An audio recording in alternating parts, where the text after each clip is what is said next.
ce n'est pas seulement le Bénin. Nos pays sont tous menacés. Le Nigeria, menacé jusqu'à ce que les Américains interviennent pour bombarder une partie du Nigeria.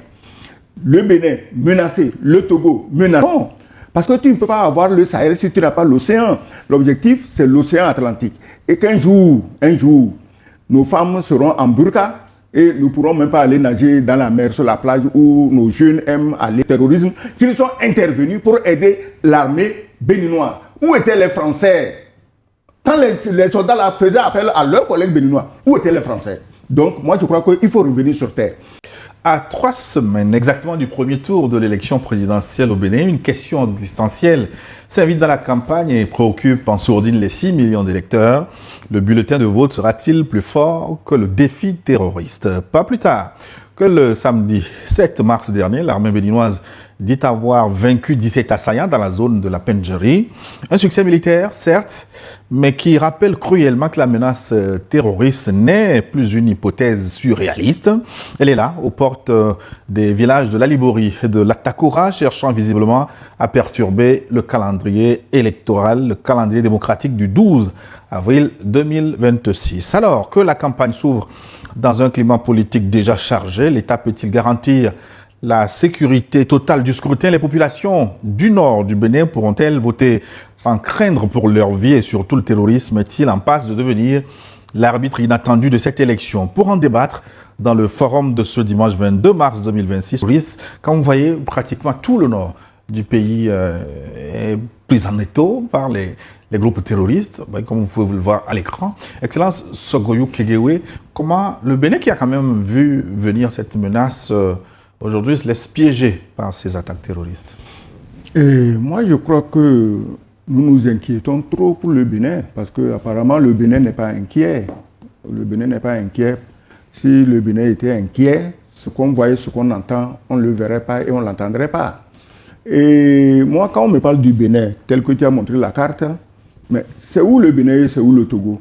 Tous les dangers qui menacent le Bénin peuvent menacer le Togo. Le Togo a eu ses terroristes qu'il a combattus avec ardeur. Et le Togo a pris toutes les dispositions pour pouvoir contenir les terroristes. De l'autre côté, il y a des terroristes, mais bon, apparemment, il y a deux sortes de terroristes. Il y a des terroristes que les gouvernements, disons, cautionnent, qui ont donné des garanties au gouvernement qu'ils ne les attaqueront pas. Et eux, ils sont les bienvenus, on leur donne des territoires entiers, ils s'installent. Et ils commencent malheureusement à tuer les gens. Tout le monde sait qu'on ne peut pas être ami des terroristes. Je l'ai dit ici dans nos premières émissions, il y a de cela 1 ou 2 ans, que l'objectif de ce terrorisme, entre griffes, parce qu'il n'y a pas de terrorisme, de cette reconquête de l'Afrique noire par les puissances coloniales d'hier, l'objectif n'est pas les 3 pays du Sahel, non. Parce que tu ne peux pas avoir le Sahel si tu n'as pas l'océan. L'objectif, c'est l'océan Atlantique. Et qu'un jour, nos femmes seront en burqa, et nous ne pourrons même pas aller nager dans la mer, sur la plage où nos jeunes aiment aller les week-ends. Mais quand tu dis comme ça, on croit que tu es alarmiste, on te traite de complotiste, on te dit tu n'aimes pas telle personne, tu n'aimes pas telle autre. Donc, du côté du Bénin, il n'y a pas de problème, on est tranquille. Les djihadistes sont là, ils ne sont pas là. Bon, tout le monde est content, il n'y a pas de problème. De temps à autre, les djihadistes sortent, ils sèment la terreur. Moi, j'ai écouté un témoignage de l'attaque du camp au Bénin. Si le témoignage est vérifié, mais c'est terrible parce que le témoin, le soldat disait, les djihadistes sont arrivés, ils ne sont même pas arrivés au camp, ils étaient loin et ils avaient des armes ultra puissantes. Et ils canardaient le camp. Et le camp n'avait qu'une seule arme lourde. Je ne suis pas militaire pour vous donner les noms et les spécifications de ces armes. Ils avaient une seule arme lourde et une seule ceinture de cartouches. Gilles, tu sais, une ceinture de cartouches, quand tu appuies en rafale, ça ne tient pas 2 secondes, ça part. Donc, quelque part, les militaires béninois se sont retrouvés avec des armes de poing classiques, Kalachnikov, fusil d'assaut américain, français ou anglais, je ne sais pas. Et les autres arrivent avec des mitrailleuses. Et le carnage a été fait. Mais c'est tellement triste parce que moi, je trouve que c'est mourir 2 fois pour un soldat de tomber parce qu'il n'a pas de munitions. C'est mourir 2 fois. Parce que le soldat, il a été formé, il sait les risques qu'il prend en s'enrôlant dans l'armée, mais il n'a pas été formé pour mourir comme une femme. Tu tires, tu n'as plus d'armes, voilà le type en demi-pantalon qui sort devant toi et qui te tue comme ça poule. Donc je crois que si quelque part, nos pays, je parle toujours de nos pays, ce n'est pas seulement le Bénin, Nos pays sont tous menacés. Le Nigeria, menacé jusqu'à ce que les Américains interviennent pour bombarder une partie du Nigeria. Le Bénin, menacé. Le Togo, menacé. Quant aux pays du Sahel, on ne parle même pas d'eux. Eux, ils ont déjà mijoté dans la sauce du terrorisme et ils sont aujourd'hui les seuls en mesure de s'en sortir. C'est pourquoi j'ai été sidéré, affligé, quand le chef blanc qu'on a amené à grand renfort de publicité à Cotonou, soi-disant réunion des chefs d'état-major, on lui passe la parole. Et il passe son temps à invectiver les pays du Sahel où bon, l'insécurité est grimpante, où les populations souffrent. Mais il m'a fait pitié, ce chef d'état-major. Tu es venu, tu as dit que vous voulez aider le Bénin et la Côte d'Ivoire. Mais si vous voulez aider vraiment à lutter contre le terrorisme, nous tous, nous sommes contents. Parce que le terrorisme, chez eux, ça finit par nous toucher, nous tous. Maintenant, vous cherchez quoi dans le Sahel? C'est parce qu'il n'y a pas la France que le terrorisme monte. Quand la France était là-bas, le terrorisme se portait 10, 100, 1000 fois mieux qu'aujourd'hui. Les pays du Sahel ont pris leur destin en bas et il n'appartient pas à un Français ou à un aventurier militaire français d'apprécier ce que les peuples du Sahel veulent. Si on tenait compte des peuples, mais aujourd'hui la France ne marcherait pas. Parce qu'en France, le peuple ne veut pas entendre parler de ceux qui le dirigent aujourd'hui. Mais ces dirigeants sont là. Ce n'est pas seulement dans le Sahel qu'il y a des problèmes. En France, personne ne veut parler du chose. Ce général, il le sait. Donc on ne l'a pas envoyé pour vilipender les pays du Sahel, dont le mérite est de vouloir se débarrasser de la France. Qu'on le veuille ou non, la France part, elle partira. Peut-être qu'on lui a posé une question ou des questions sur le Sahel. Oui, et si on te pose des questions sur le Sahel, tu n'as pas à dénigrer le pays, à dire que oui, l'insécurité monte. Tu es dans un pays où on a tué des soldats. Parle de ça. Ouais, dis-nous, tu es venu, les mesures que tu prends pour aider nos frères du Bénin. C'est ça qui nous intéresse parce que le terrorisme au Bénin, d'une façon ou d'une autre, il finit par toucher et le Togo, et le Burkina, et le Niger. Et personne ne veut de cette contagion à tout va. Donc c'est tout ce qu'on veut. Alors, donc, maintenant, vous, le Bénin n'a pas chassé la France. Pourquoi les terroristes tuent les gens au Bénin? Ce général devait répondre à cette question. Pourquoi il n'a pas répondu à cette question? C'est justement ce que je voulais dire. Jusqu'à preuve du contraire, je pense savoir que le Bénin entretient de très bonnes relations de coopération militaire avec la France et avec l'ensemble des pays de l'Union européenne et même de l'OTAN. Alors comment on peut expliquer que ce phénomène du terrorisme commence à envahir véritablement pratiquement tout le nord du Bénin? Ça veut dire que même avec leur présence, ce phénomène-là ne peut que s'amplifier. Alors ils n'ont pas à se vanter et à même commencer à conspirer ou à faire des qualificatifs condescendants contre des États qui ont décidé de prendre leur destin en main et qui se sont engagés à se réorganiser au niveau militaire tout comme au niveau social pour lutter contre un phénomène qu'ils ont décrété, en tout cas que les puissances occidentales ont décrété, bien entendu. Donc il est tout à fait mal placé, en effet, pour se prononcer sur ce phénomène-là qu'ils ont provoqué exprès d'envie de disloquer et de déstabiliser ces États-là. Donc ça, franchement, c'est révoltant quand on voit ces pays du Nord continuer à parler de l'Afrique, des pays africains avec autant d'arrogance, autant de condescendance, alors qu'aujourd'hui, il est avéré que ce sont ces pays-là, d'abord, qui ont conspiré, mais surtout, qui sont dans les pires des problèmes possibles. Aujourd'hui, est-ce que la France a une voix qui porte réellement au regard de tout ce qui se passe dans ce pays, sur le plan économique, sur le plan social, sur le plan même de l'énergie, etc., et qui continue donc de faire la cour à ces pays de l'AES, qui semble même dénigrer. Donc, c'est une incohérence et c'est une attitude qui n'a vraiment pas de sens et qui frise un peu l'inintelligence, à vrai dire. Je pense qu'on ne peut plus continuer à se laisser mystifier par ces genres de racontages, des propos qui n'ont pas de sens et qui donnent le sentiment que l'intelligence viendrait de ces pays-là. Alors, l'ambassadeur a dit quelque chose quand même qui me paraît intéressant sur le cas justement du Bénin avec cette intelligence qui est développée avec un certain type de terrorisme. Alors c'est assez inquiétant, d'autant plus que, c'est vrai, on est à la veille des élections, de l'élection présidentielle au Bénin, et on se demande si vraiment, c'est pour ça en développant au départ, je dis, si les autorités sont réellement surprises par ces gens de sortir, elles vont prendre des dispositions. Mais si elles ne sont pas surprises et qu'il y a un calcul politique derrière, c'est-à-dire que l'irruption des terroristes et en tout cas l'amplitude que ces attaques terroristes, est-ce que ça peut être un prétexte pour bouleverser le calendrier électoral, pour susciter d'autres calculs? Bon, on peut le chapitre est concerné donc par cette question cruciale.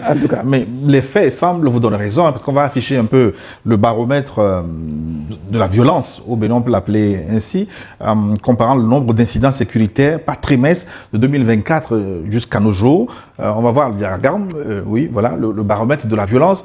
Vous voyez, au fil de ces derniers mois, la situation C'est franchement aggravé, Lucas Baki. Oui, c'est ce qu'on est en train de constater et c'est ça qui est désolant. Et c'est ça qui suscite justement un questionnement sur... on ne peut pas se passer de faire un rapport quand même avec le contexte politique béninois où on sait qu'il y a donc un rendez-vous essentiel qui concerne donc le remplacement de Patrice Talon à la tête du pays. Est-ce que ce n'est pas quelque chose qui est conspiré de haut pour peut-être percuter le calendrier électoral et faire en sorte à justifier peut-être un éventuel report ou une réorganisation. En tout cas, on ne sait pas. Pour le moment, nous supputons, mais nous trouvons curieux que malgré justement les dispositions que Talon semblait avoir prises et où il semblait nous dire que bon, ben, le terrorisme n'appartient qu'aux autres, aujourd'hui que ce soit le Bénin vraiment qui soit autant canardé et autant secoué à une échelle aussi grande.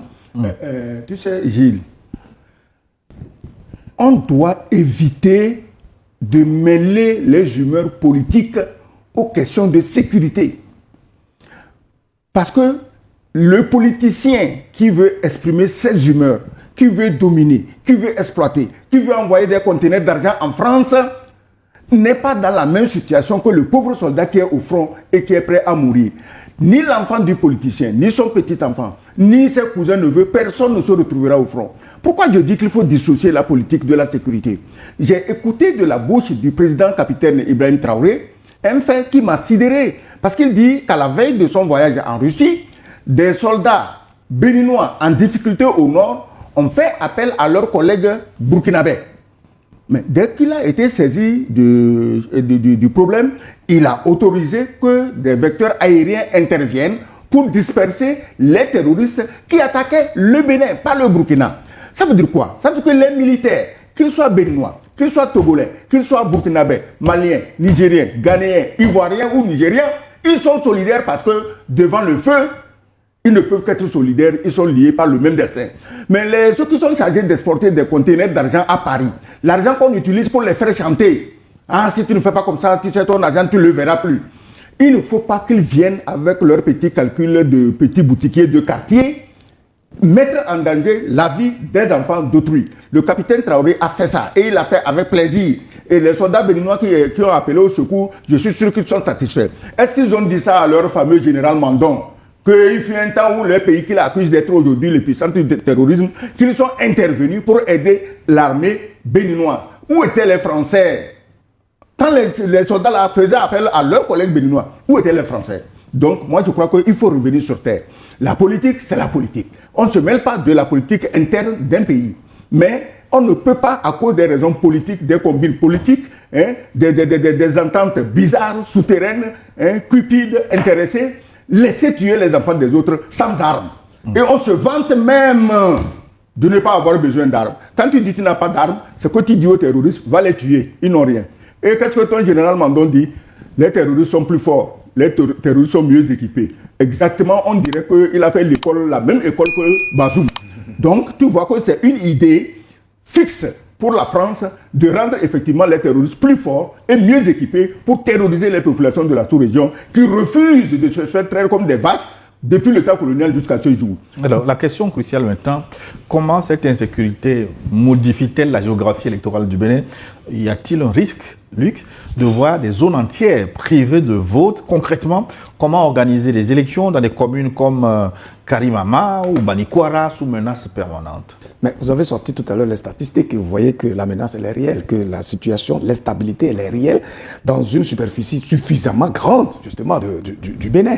Et dans un tel contexte, c'est pour ça qu'on faisait l'allusion avec l'élection présidentielle qui est là à quelques semaines justement. Alors tant qu'il y aura cette instabilité là, tant qu'elle va aller crescendo au point où le peuple ne peut donc même pas penser d'abord à comment vivre avant de penser à aller mettre un bulletin dans l'urne, ça veut dire que la situation devient plutôt chaotique et très difficile. Et ce qui pourrait justifier éventuellement, c'est ce que j'étais en train de dire, et éventuellement un report de l'élection présidentielle là, au Bénin, d'autant plus qu'on ne peut pas organiser une élection présidentielle qui est censée légitimer un citoyen à la tête du pays qui va gouverner au nom de ce peuple si l'entièreté du territoire n'est pas conquise, n'est pas sous l'emprise de l'État et que les citoyens dans leur ensemble ne peuvent pas véritablement se prononcer et désigner la personne qui serait la mieux indiquée pour les conduire. Et donc ça veut dire que cette situation est une situation sérieuse. Si elle n'est pas contrée, si elle n'est pas maîtrisée et qu'elle s'amplifie, je crains que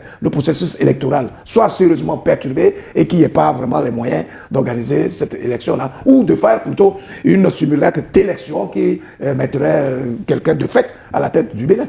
Non, tu sais, Gilles, élection au Bénin, moi je n'aime pas me gérer dans la politique intérieure des pays. Ça ne m'intéresse pas. Parce que des gens refusent de réfléchir. Dès que tu dis un mot, chacun veut faire son bitos, il court chez le chef. Ah, il y a le journaliste togolais là qui a dit ça contre vous, nous on va riposter. Et il commence à aligner un chapelet d'injures et de dénigrement. Nous on n'est pas dedans, on a un niveau assez élevé pour comprendre les enjeux. Tu parles d'élection, mais qui est l'élection au nord ou non? Puisque l'élection, le nord, clairement, a été donné aux terroristes et aux Français. Le général Mandon ne dit pas on n'est pas au nord, il dit qu'ils y passent ponctuellement.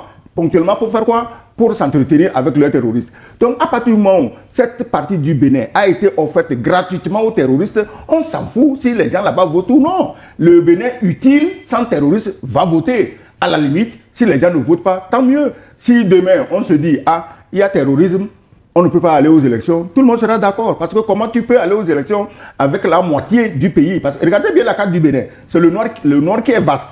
Le sud, c'est une petite bande comme le Togo. C'est le nord qui est vaste. Si ce nord vaste est privé d'élections, normalement, il n'y a pas d'élection. Là, logiquement, on annule, on reporte les élections. Mais cette tendance n'est pas exclue. Je dis que je ne veux pas me mêler de la politique intérieure des pays. Logiquement, leur chef blanc qui est venu leur donner des leçons de déni de vérité, il sait qu'en Ukraine, il y a un chef qui est assis là-bas, il n'y a pas d'élection. On dit pourquoi? On dit non, qu'il y a la guerre. La même guerre, c'est avec la Russie qui mène la guerre, mais la Russie a fait cette élection. Ici, oui, ici, je ne serais donc pas surpris que demain on dise que bon, il y a la sécurité, on annule les élections et le pouvoir continue. Pourquoi pas? Ça ne m'intéresse pas, ce n'est pas mon problème. Ça, ce n'est pas mon problème. On connaît toutes les ruses, les tractations qui sont en train d'être menées. Parce que tu regardes même en Europe ou même en Amérique, des gens ont déclaré des guerres pour cacher leur casserole et pouvoir continuer à diriger leur pays. Pourquoi ça ne se passerait pas en Afrique? Les terroristes, dans ce cas, au nord du Bénin, c'est malheureux, c'est triste de le dire, dans ce cas, les terroristes au nord du Bénin, volontairement ou involontairement, sont en train de satisfaire à des calculs politiques sanguinaires et il faudrait quand même qu'on trouve une solution. Faire venir un petit blanc qui parle, ça ne règle pas le problème. On avait fait venir un insulteur qui a insulté, ça a ajouté quoi? Rien. Aujourd'hui, on fait venir un petit blanc qui parle, on croit que ça résout les problèmes. Le terrorisme au Bénin, le terrorisme en Côte d'Ivoire, c'est des réalités, c'est des pays frères. Nous sommes tous concernés, je dis. Je n'ai jamais pensé un seul instant que un pays de la sous-région déstabilisé serait bénéfique aux autres pays voisins. Ceux qui le pensent, ils ont quand même des armées, ils ont quand même des conseillers militaires, ils ont quand même des conseillers diplomatiques pour leur dire que cette façon de penser-là, ça va finir comme l'Amérique est en train de finir en Iran. Fiasco total sur toute la ligne.